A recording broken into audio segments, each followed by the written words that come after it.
Welcome to you all, distinguished speakers, colleagues, ladies and gentlemen. I am Elena Lazutkaite, Research Associate at TMG, Think Tank for Sustainability. I would like to thank you all for joining us today at our session, Early Warning, Early Action for Transboundary Threats. This session is jointly co-hosted by TMG and Climate Prediction and Application Center of Intergovernmental Authority on Development. It is supported by BMZ, German Federal Ministry for Economic Cooperation and Development. I'd like to open this session by citing United Nations Secretary General Antonio Guterres. Human-caused climate disruption is now damaging every region. The most recent report of the Intergovernmental Panel on Climate Change details the suffering already happening. Each increment of global heating will further increase the frequency and intensity of extreme weather events. We must invest equally in adaptation and resilience. That includes the information that allows us to anticipate storms, heat waves, floods, and droughts. Thus, our session today is dedicated to early warning and action.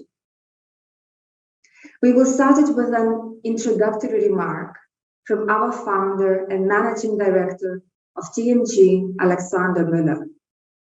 We will then hear a keynote from Sebastian Lesch, who is in charge of sustainable agricultural value chains, international agricultural policy, agriculture, and innovation of the BMZ. Then follows a brief TMG presentation by myself and my dear colleague Adam Prakash, and then the panel discussion. Before we move on, some housekeeping. Dear viewers, please use the chat box to engage and post your questions, and kindly indicate to whom your question is addressed. Dear speakers, our session is 60 minutes long, and I will be keeping time strictly in order to give each of you equal chance to participate. Please be mindful of time. Without further ado, it is my pleasure to give the floor to the founder of TMG, Alexander Müller. The floor is yours. Thanks a lot, Elena, for the welcome. Also a very warm welcome from my side.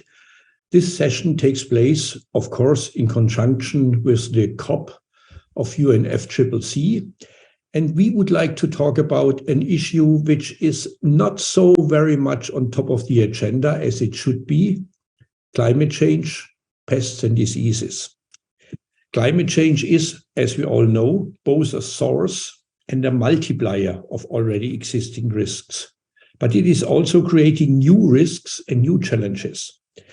And one of the, so far, underrated risks and challenges is how climate change is shaping pests and diseases, shaping pest and disease emergence, new patterns of outbreaks in new regions, and new pests of diseases. A very complex development.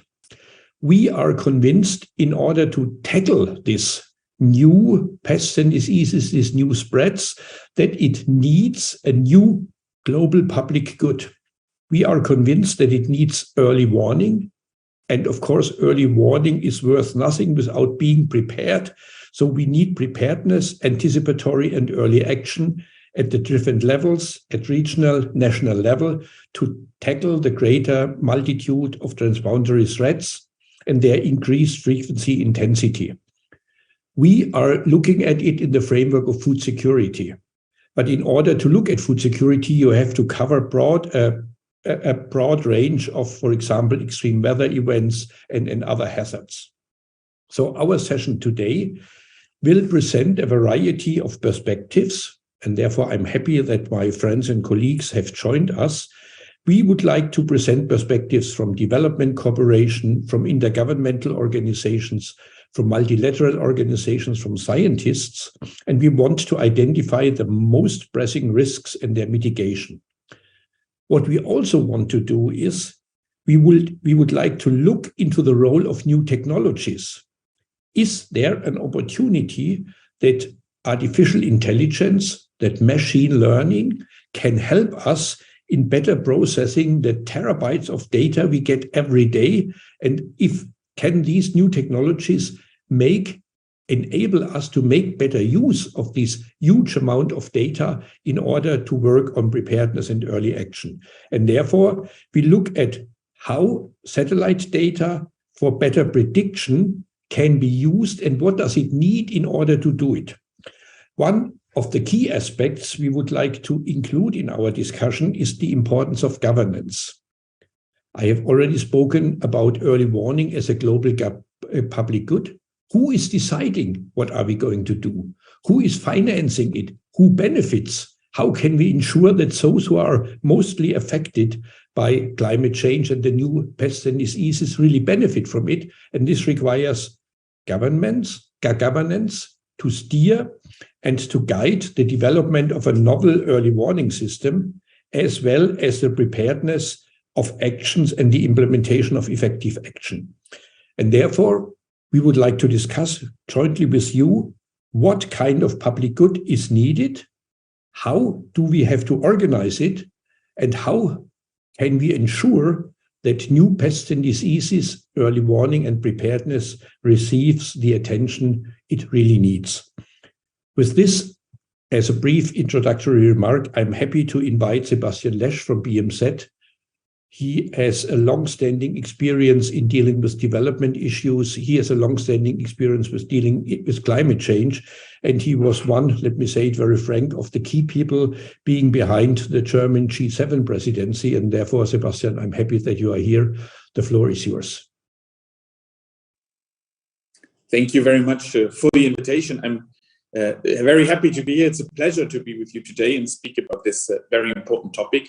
So why should we care about mechanisms to tackle transboundary threats effectively and early, especially in the context of climate change? Well, our agriculture and food systems are under high pressure due to natural hazards caused by climate change, such as floods and droughts, due to the lasting effects of COVID-19, due to the impacts of the war in Ukraine, such as the fertilizer crisis. So high pressure is there, and it is obvious that the results of the work that we've been doing in terms of achieving SDG 2 over the last decade is acutely in danger. Right now, around 800 million people worldwide are undernourished. And then there are additional regional external shocks, such as the desert locust plagues in East Africa, that weaken the agriculture and food systems even further. That's why it's so crucial to combat transboundary threats early and effectively, because they threaten millions of lives and livelihoods. So this is why we, as German government, as development ministry, are deeply involved in the transformation of agriculture and food systems, both multilaterally, in multilateral initiatives, in coordination with other development partners, by investing strongly also in research and in science. Today, we want to focus on artificial intelligence, on remote sensing for establishing early warning systems that can act across borders fast and effectively. And we know that digitalization has a great potential to support and to speed up an inclusive transformation in the agriculture and food sector. We know that there is an enormous potential for connecting people with the internet, modern communication technologies that provide relevant knowledge, early warnings, actionable instructions. And I believe that in the end, this will strengthen everybody's resilience to climate-related shocks, can help to strengthen everybody's resilience. Now, since the frequency of plagues as well as severe weather and climate events in the face of climate change is very likely to even increase, cutting-edge technologies such as artificial intelligence, satellite imagery, they can become real game changers in the prediction, in the combat of devastating pests and natural hazards. But for me, it's not only about the technology of how to fight the desert locust, for example, how to track a drought disaster or a regional pathogen outbreak, but it is the governance aspect of it, the governance behind it, that is very important. How do we deal with that overall situation in terms of the governance of our systems? How can we scale results and apply them to these multiple crisis situations that we're facing right now? How can we ensure that data is interoperable, that it can be easily shared, used between different institutions and individuals? I think we need to ensure that local authorities have access to that data, such as satellite imagery, and that they also have the capability to work with that data. So using climate data and weather forecasting, FAO, for example, has been at the forefront in the fight against devastating plagues for decades. There's been a huge investment in cooperation for the building up of structures, but the current situation demands that we must act faster, that we improve our data management, that we improve our data sharing, our communication mechanisms, and that we act coordinated and make preparedness measures more accessible. The earlier a warning is passed on to the local level, to the regional, up to the global one, and also vice versa, the earlier and the more sustainably can we act in terms of a crisis. So we must pay attention to that last mile and create solutions for the ones that are isolated from any network and that are left behind. We cannot leave people behind. We need all hands on deck. And that's why it is great to have that many different stakeholders from all the parts of the agriculture and food system here today. We have science, we have research, the private sector, civil society, multilateral, national, regional institutions all gathered. And that's good, because there's a lot still to be discussed. We need to ask ourselves, what investments do we need? Who can contribute to those investments and how? It can't be public investment only. And we need to ask, what can we learn from this process for the overall transformation of our agriculture and food systems in the face of climate change? Those are really big questions. But I am convinced that we can address those questions if we build on the experiences that we have in fighting desert locust outbreaks in recent years and develop that thinking further. So I'm really grateful for TMG and ICPAC for organizing this event. I'm looking forward to a very interesting discussion. Thank you all for your attention, and back to you, Elena.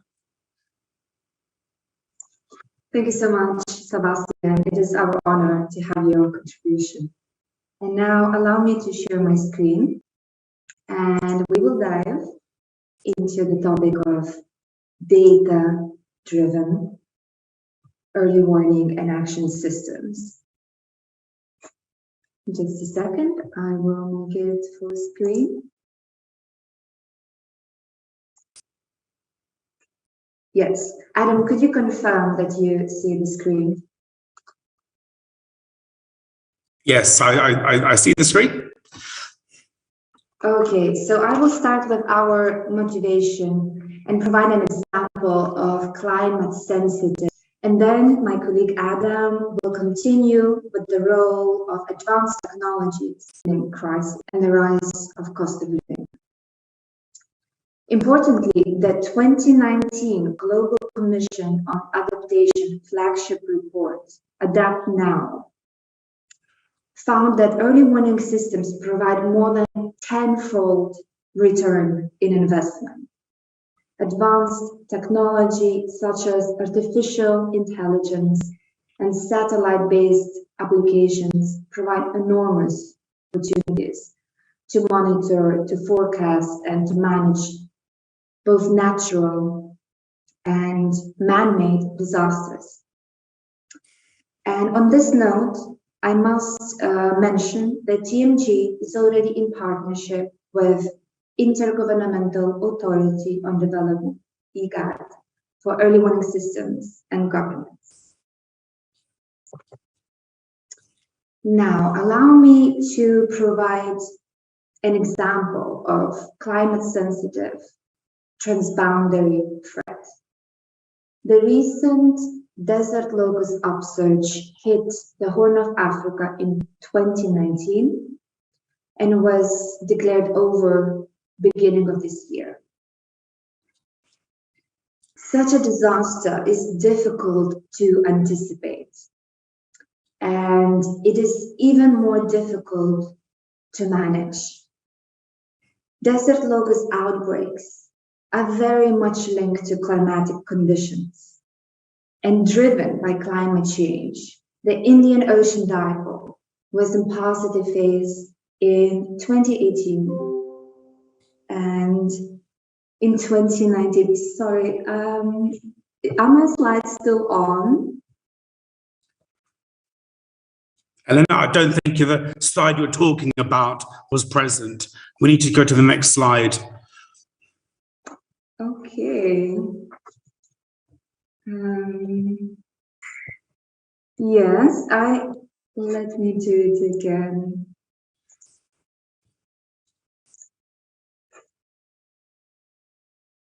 Okay. Adam, could you confirm you can see the slide on Yes, both of them? yes, perfect. Please go ahead, Elena. Okay. Then you can see in this slide that the Indian Ocean dipole was in positive phase in both 2018 and 2019. And in 2018, it in fact reached its most extreme positive level in 40 years. So what does that mean? Consequently, we saw multiple cyclonic events, and cyclones produced the heavy rainfall needed for locusts to breed. In Saudi Arabia, desert was filled with lakes and with vegetation that created a perfect breeding ground, and so started a massive, devastating upsurge. Yes. And researchers are indicating that climatic conditions favoring locusts can become more frequent. So that means that we can see more frequent and intense outbreaks. We could see new breeding grounds and new frontline countries. And we need to be ready. And now over to you, Adam. Okay, thank you very much, Helena. I don't want to be hearing my own voice all this time, so I should be trying to be quick as possible. Yes, indeed, it's not just desert locusts. We're seeing new pest emergence, new frontline countries. So these pests and pathogens are spreading all over the place at a rapid pace. So anyway, to give an example of what we can do about it in the case of desert locust, this has already been said. We can use satellite data, okay, which will actually monitor weather intelligence, edaphic, which means the soil moisture, the texture, etc., which is important for desert locusts, vegetation surveillance, and all the petabytes of data can be processed via machine learning to detect those breeding grounds. There are a number of algorithms at the moment. There's a race to get the perfect prediction. At the moment, it's about 98% prediction.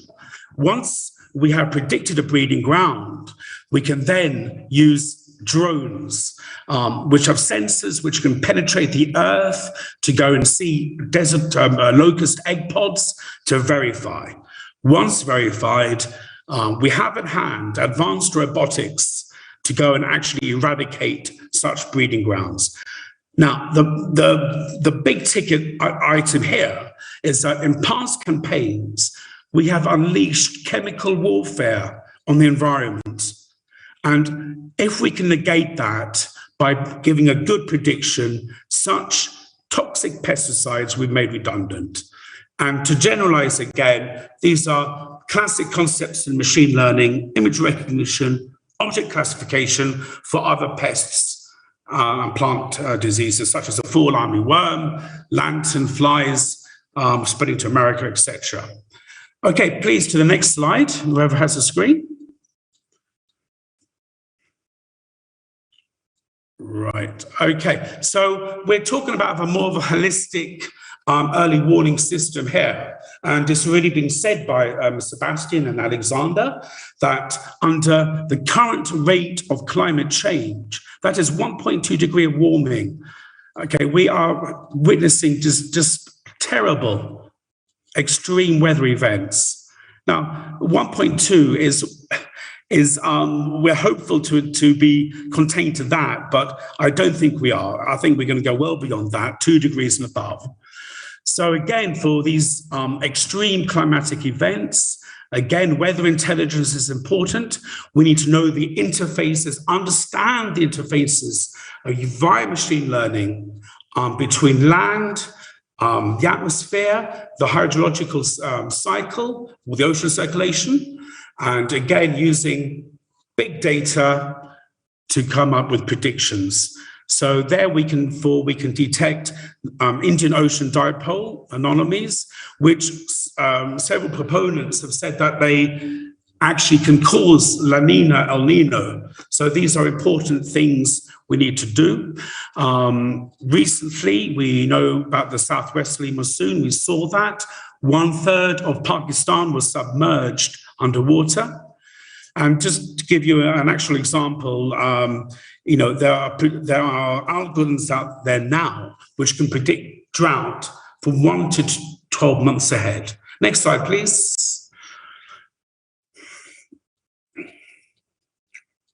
Now, the most important thing, which has been alluded to earlier, we need to have preparedness, which will then lay us on a strong pathway to early action. Now, we have no one size that fits all. It needs to be tailored to particular types of agroecologies. I'll explain. So each threat, not just a pest, drought is a transboundary threat, flooding as well. So we need to understand the dimensions of these, the intensity, how long it will last, and the number of risks.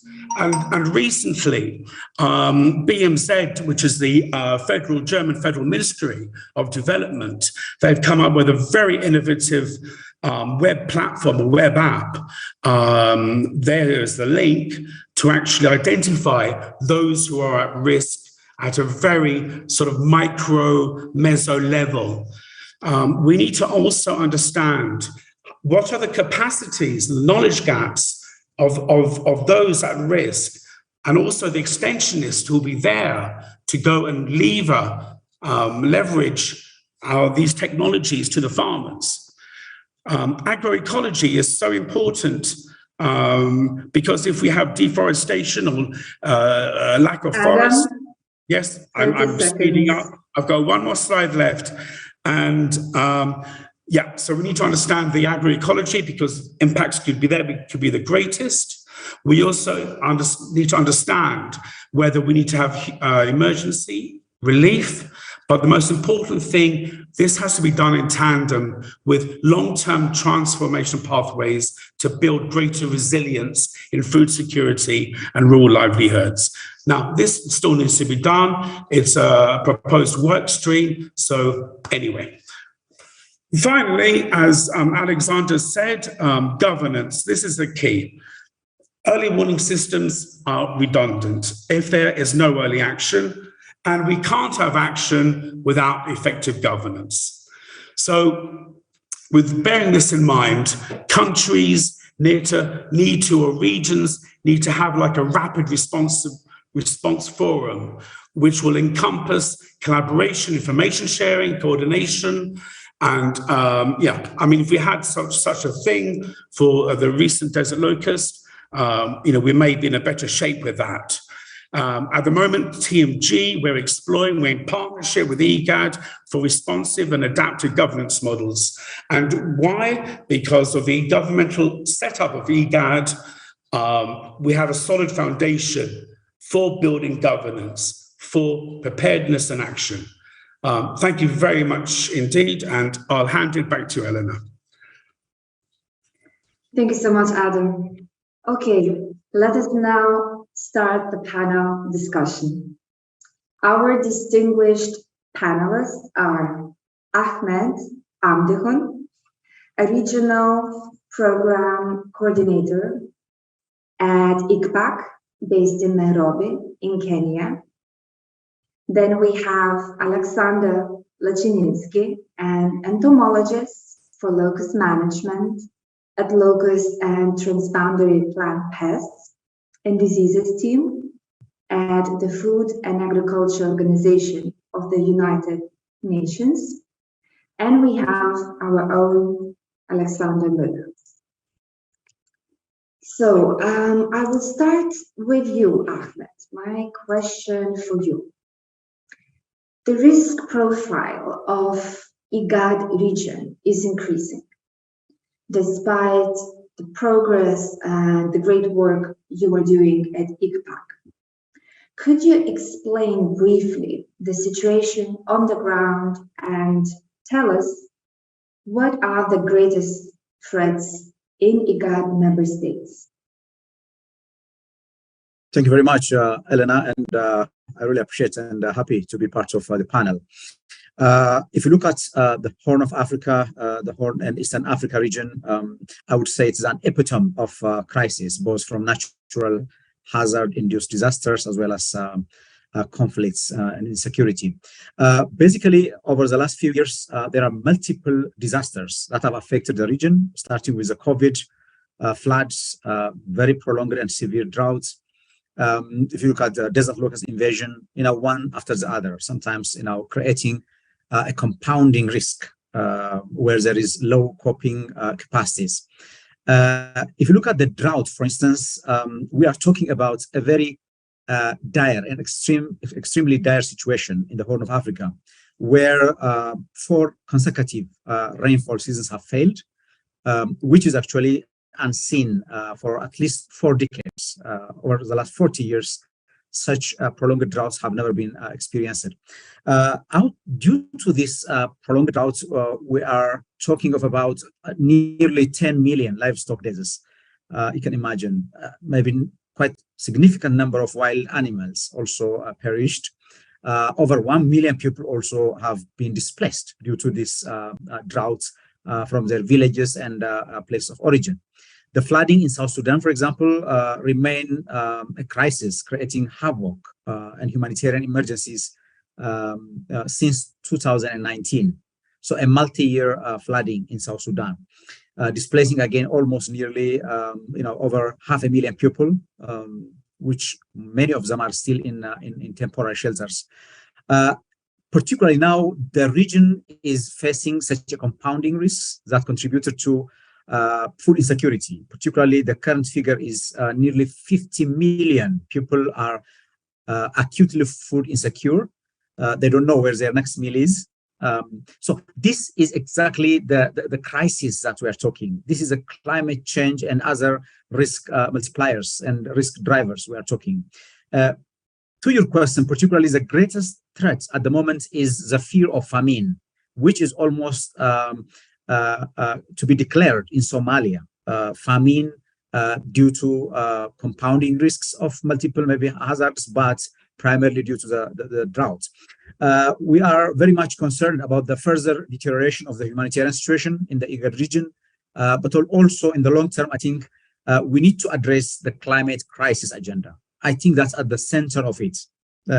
These multiple risks and hazards are particularly coming to a community where, coping capacities are quite low, and they are highly vulnerable.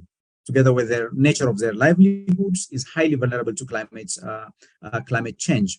I think the most important thing which I would like to emphasize here is also the need to act now and the need to act as early as possible in a more long-term approaches. We are in this vicious cycle of disasters, humanitarian emergency, and so on over the last how many decades now.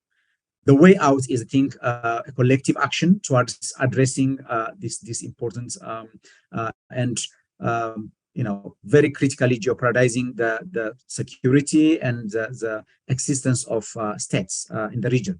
I think we all realize by now that the urgency of this matter, particularly towards translating commitments. There are a number of commitments at a global level, but also at a continental and regional level. We need to translate these commitments and these words into practical, tangible actions. I think that's what is really needed. If you look at the desert locust, it seems it's gone, but still there is high risk of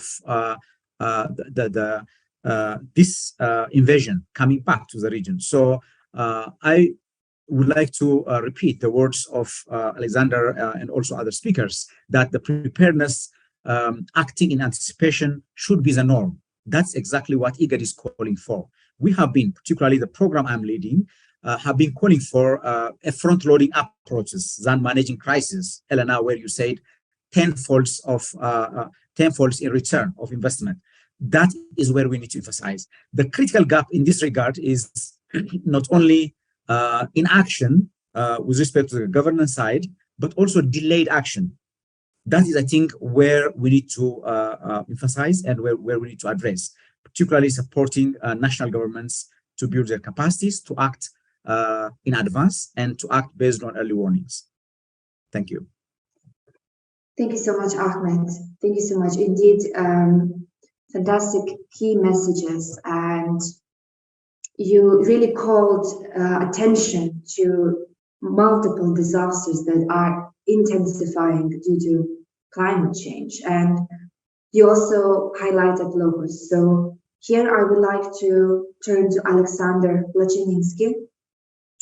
And given that we talk about the climate change today, I would like to ask about any changes that are observed. And FAO plays such a key role in monitoring the environmental conditions and forecasting locust breeding and movements, and operates an early warning system. So my question to Alexander Lachininski is, what changes have you observed in locust behavior, range, activity resulting from climate change?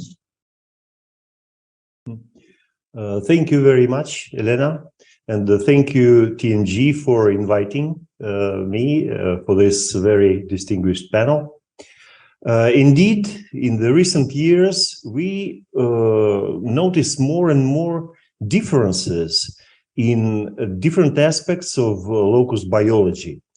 Already previous speakers noticed that, for example, the recent upsurge of the desert locust started because of unusually heavy cyclones, which brought unusually heavy rains to Arabian Peninsula and Yemen. And these are the areas which are very badly surveyed because it's an unpopulated area. Because of that, the initial multiplication, the initial increase of locust number was not noticed in time. And that triggered a series of events which led to this big upsurge of the desert locust. However, I should say that there are other locusts in the world. There are about a dozen different species. Some scientists say maybe even up to 20 different species of locusts in all continents except Antarctica. And we notice definite changes in some of them. Climate change, especially climate warming, is by definition beneficial to insects because it increases their metabolism, it shortens their life cycles, and increases their fecundity. And that's what we see with some locust species. For example, a migratory locust, Locusta migratoria, in Eurasia, in South Russia, or in Central Asia, started to produce second generation per year. Normally, it has only one generation. But in some cases, not every year, but when the temperature allows, there is a hatching of eggs in the autumn, which is absolutely unheard of. It happened maybe once 90 years ago and was registered in literature. Then the expansion of ranges. It is also a well-known phenomenon for other insects, but with locusts, we also see that. Moroccan locust expanded its range, not dramatically, maybe 100, 200 kilometers to the north. And also it went upper in the mountains, usually 800 meters, 1,000 meters, that was the limit for Moroccan locust in the mountains. Now we can find very dense population of this very important species in the Mediterranean zone at altitudes of 1,500 meters, so much higher than before. So all this really is reflected in early warning, which becomes more difficult. The other thing I would like to say that locusts are transboundary pests. They do not need visas or passports or permanent resident cards to travel from one country to another, contrary to us. Because of that, it is very important that their survey is organized at international level. Not in one country, we cannot solve the problem. That is why at FAO, we try to organize using the commissions for the desert locust, using our program for Central Asia. Thank you very much. I stop here. Thank you so much, Alexander. Fascinating indeed. So we are really observing that the hazards themselves are changing their nature. And of course, just like you said, early warning systems, they need to keep up.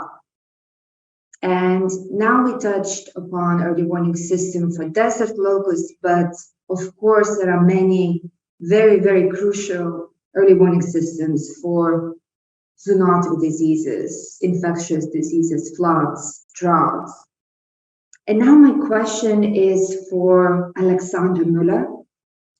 What kind of approach do we need to respond to these multiple, interconnected, cascading hazards and crises?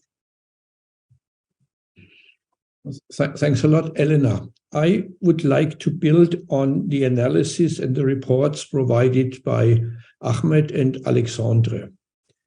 We have enough evidence that pests and diseases, the outbreaks are changing. There is no question about it. You can observe it.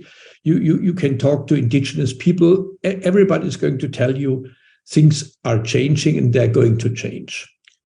Both of you, Elena and Adam, you have presented what potential do we see in new technologies.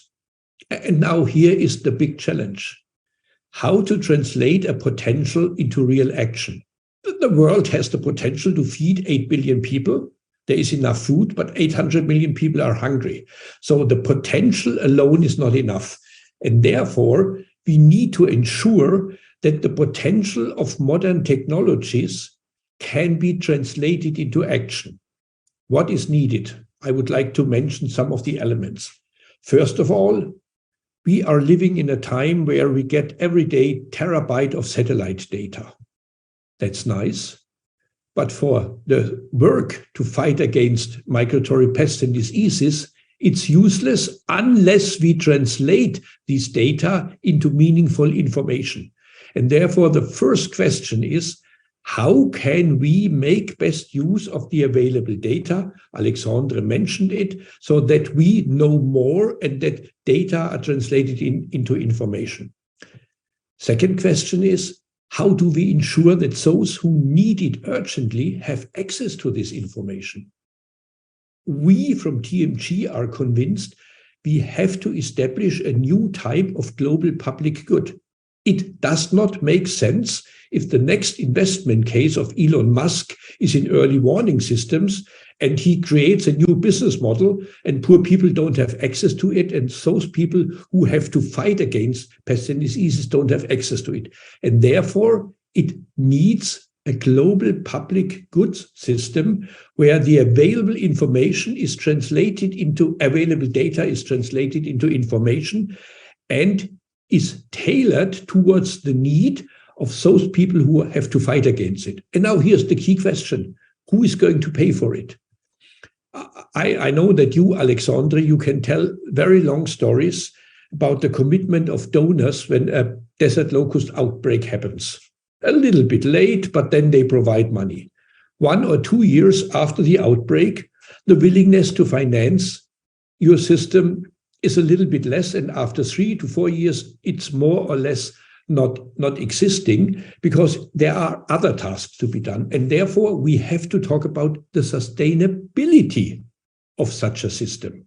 And this is the governance question. I would be happy, Elena, to come back to the governance question, but the work stream we are proposing is linking technology, how to translate it into information, working with people on the ground, Ahmed, and with technical experts, Alexandre, in order to start a governance discourse on what do we have to do to tackle effectively the new pests and diseases. Thanks a lot, Elena.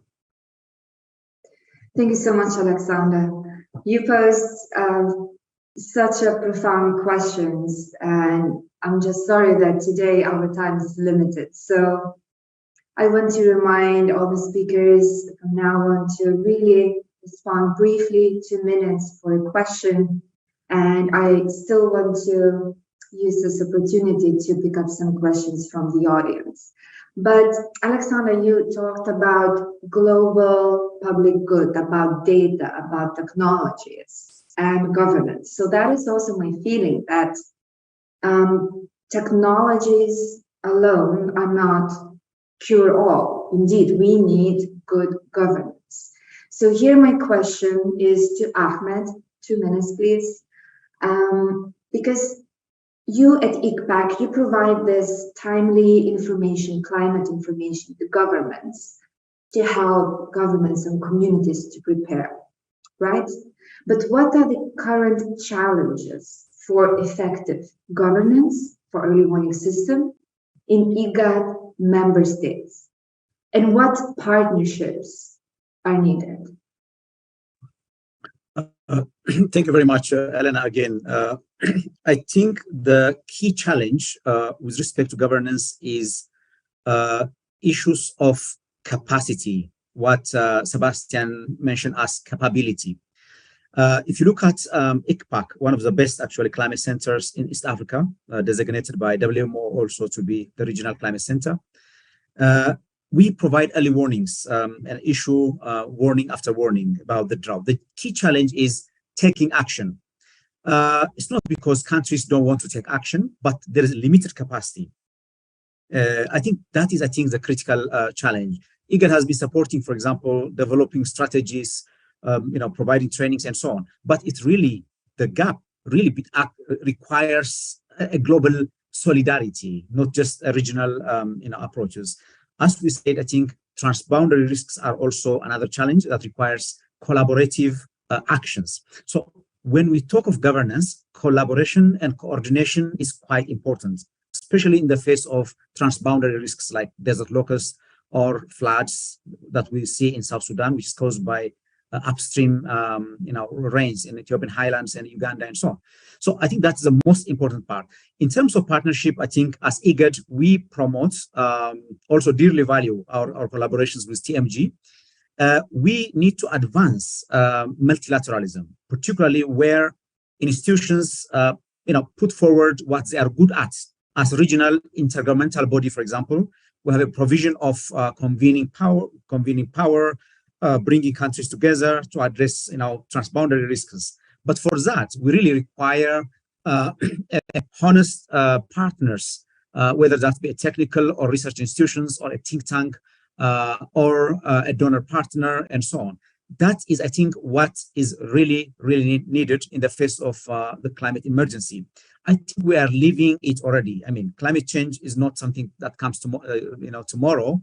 We are really, really experiencing, and our communities are already suffering immensely. Thank you. Thank you so much, Ahmed. Loads of food for thought.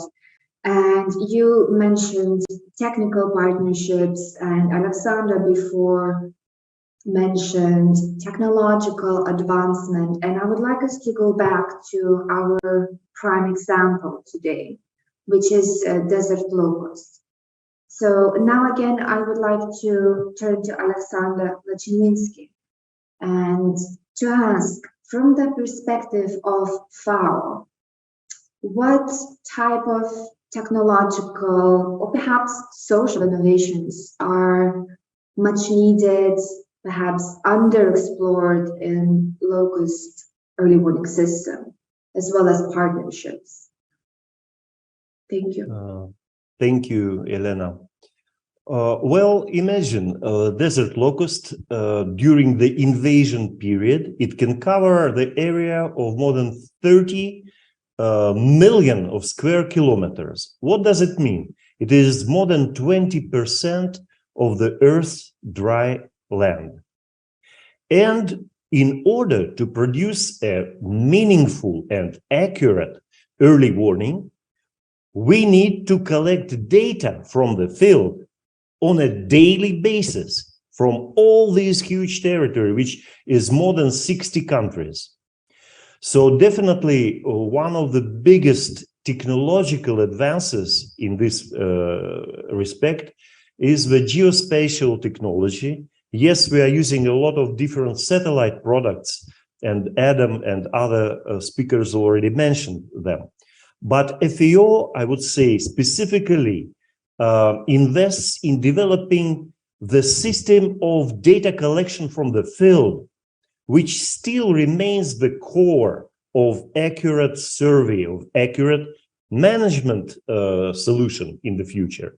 So we developed for desert locust specific eLocust 3, a system which can work on smartphones or on tablets, and similar system we developed for Central Asian locusts. So this is just one example.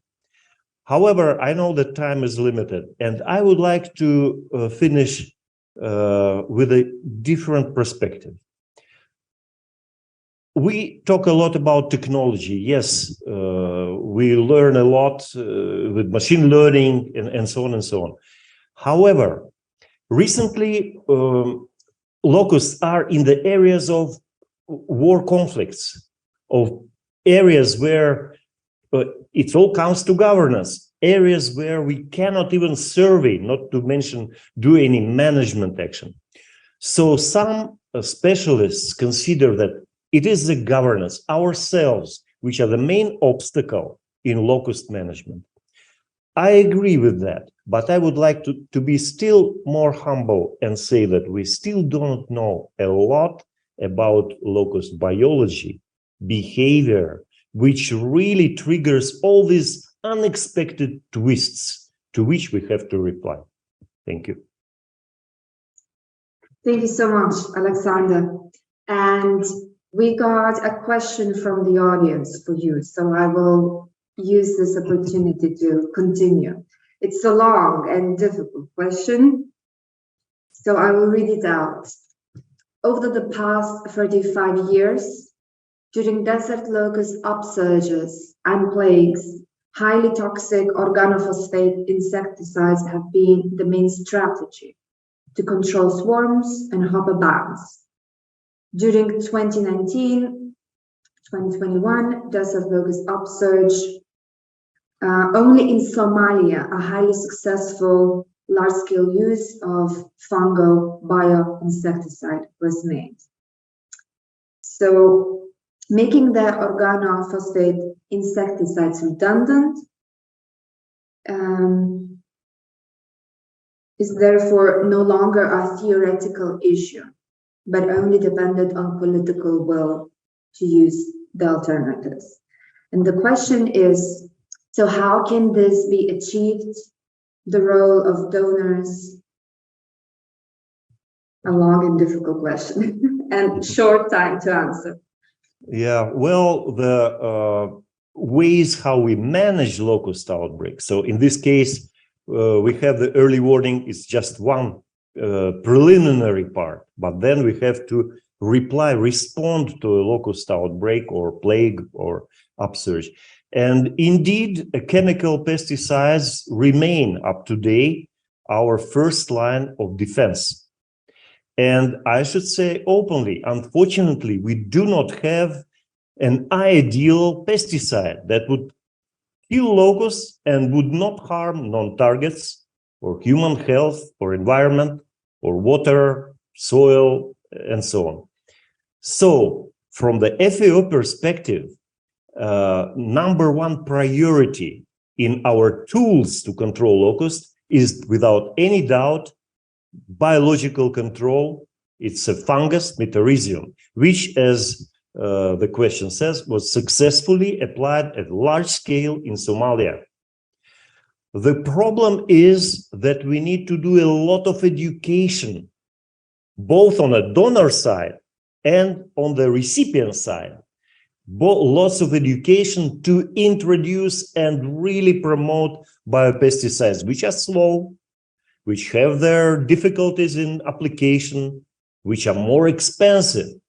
However, they are really safe for the environment. So this is something that we really work very hard at FAO to promote the biopesticides. Thank you. Thank you so much. And now another question to Alexander Müller. So I started this session by citing Secretary General Antonio Guterres, and let me close this circle.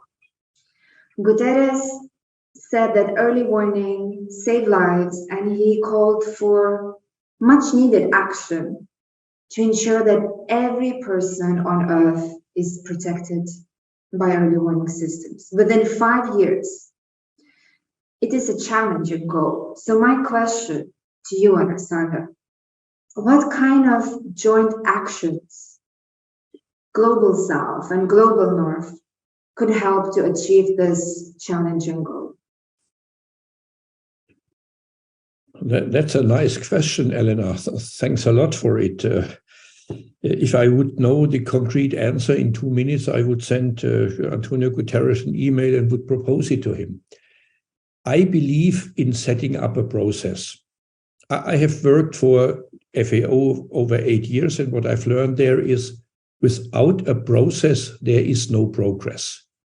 And with regard to climate-related pests and diseases, there is no ready-made solution, but there are lots of experts and lots of new developments which have to be brought together in order to take a systems approach. And I'm convinced that climate change will continue. The scientists are telling us we will go beyond 1.5 degrees centigrade global warming. So we are entering a new phase where new impacts and new spreads of pests and diseases will happen. And therefore, bringing together all people who have experience in fighting against the pests and diseases, bringing people together who have experience and high-level knowledge on monitoring artificial intelligence and machine learning. And let us not forget the people on the ground, including their indigenous knowledge to fight pests and diseases. So we have to bring together a platform that starts a process where we can learn what is already existing and where we can identify gaps for research and gaps for action. I'm convinced that investment in this type of work is needed, but let's not be attracted only by technology. Let's be attracted by the potential of technology and how to translate it into action. And this is a process which I would call a global governance process to tackle climate-related pests and diseases. So it's the process in the end. Thank you so much. Indeed. So today we heard a lot about the importance of technology, but we have realized how important governance is, and in the case of desert locusts, a suitable product, and how we must work together.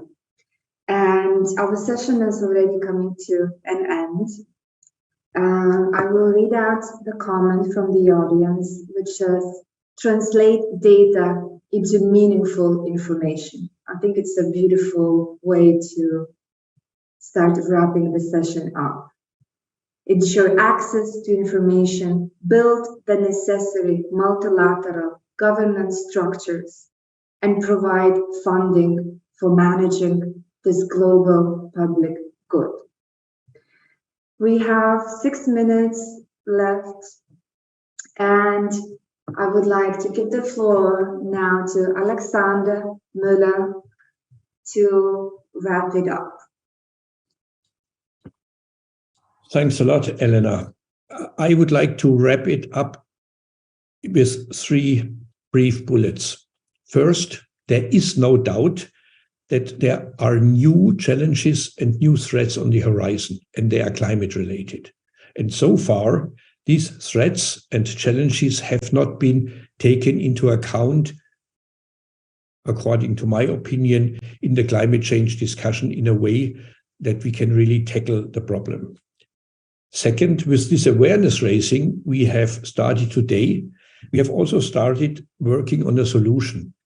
And the solution in bringing together latest technologies with preparedness and action on the ground and setting up a process where we learn from experienced colleagues all over the world, including learning from experiences all over the world that didn't work so very well, allows us to move forward. My third question is it possible to develop also a business model?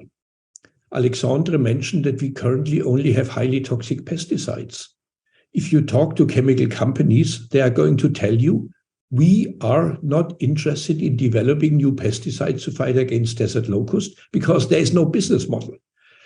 We know that there are biological means to deal with it, but it's also not a business model. And therefore, part of the way forward for us is to develop a business model where private sector is interested in developing new means to fight against pests and diseases, which are not toxic and which are effective. We have to look at who is losing money. It's not only the poor farmer on the ground losing money, it's also businesses that can lose money because of pests and diseases. And therefore, I would like to work together with a group of people on the question, can we come to a new understanding of global public good? So far, global public goods have been financed by taxpayers' money. Sebastian Lesch, BMZ, and others invested in it.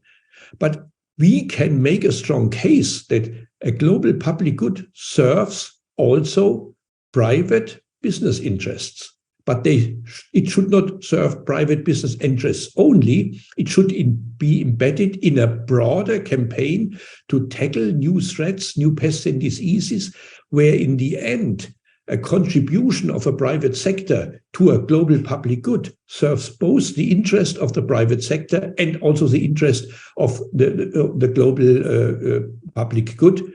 In the end, which is always important for me, it should serve those who are the most vulnerable and those who suffer the most. And whenever I talk to you, Ahmed, it's always crystal clear. The situation in your region is a disaster. And this disaster will continue, and we have a few ideas. We have done a few steps in order to mitigate this disaster. And therefore, I would like to say, let us continue with the process where we bring people together, but let's be open-minded and look from different perspectives.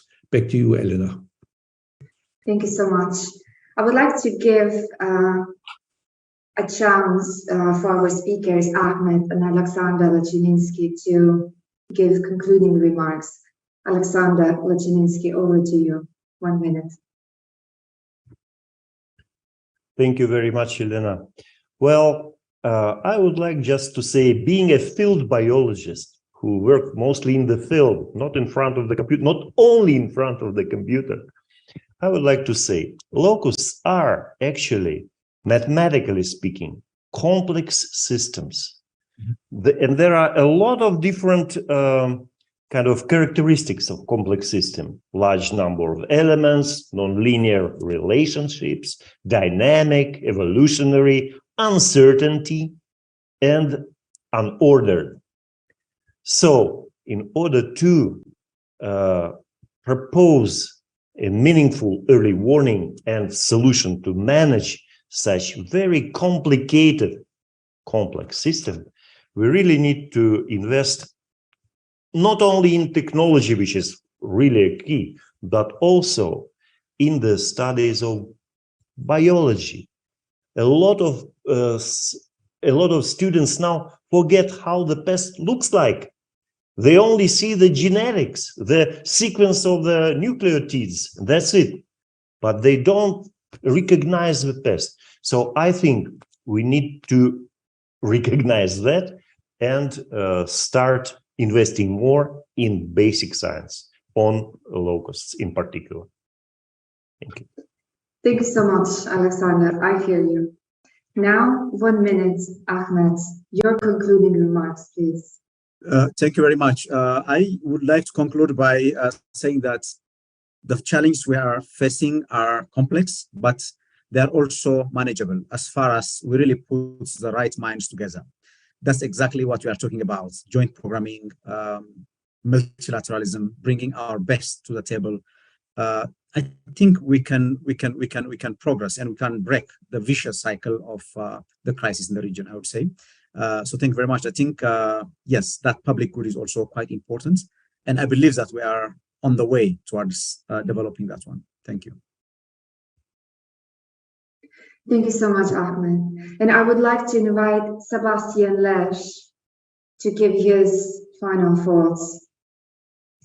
Sebastian, if you are with us. Thank you very much, Elena. Yes, I've been listening attentively. This was a very lively, very interesting discussion. It's good that this discussion is now going. I think the time is very ripe for that. And if you want to say every crisis bears an opportunity, this is not meant to sound cynical in any way, but crisis can be a moment where things get moving and where we find a path forward and where we can overcome obstacles. And the discussion today, I was seeing very much in that spirit. So thank you very much to everyone for participating. This was very interesting and very lively. Thank you. Thank you so much. And indeed, this session has showcased the importance of early warning and action systems. And let me close with our commitment to work with partners. We need to put efforts together. And I would like to encourage the viewers to contact me and TMG and to continue these conversations, to provide us feedback and ask your questions. Certainly 1 hour is not enough. And finally, I extend my sincere thanks to BMZ for the crucial support. And thank you all very much. Bye-bye. Thank you. Thank you. Bye-bye. Thank you. Bye-bye. Thank you. Bye-bye.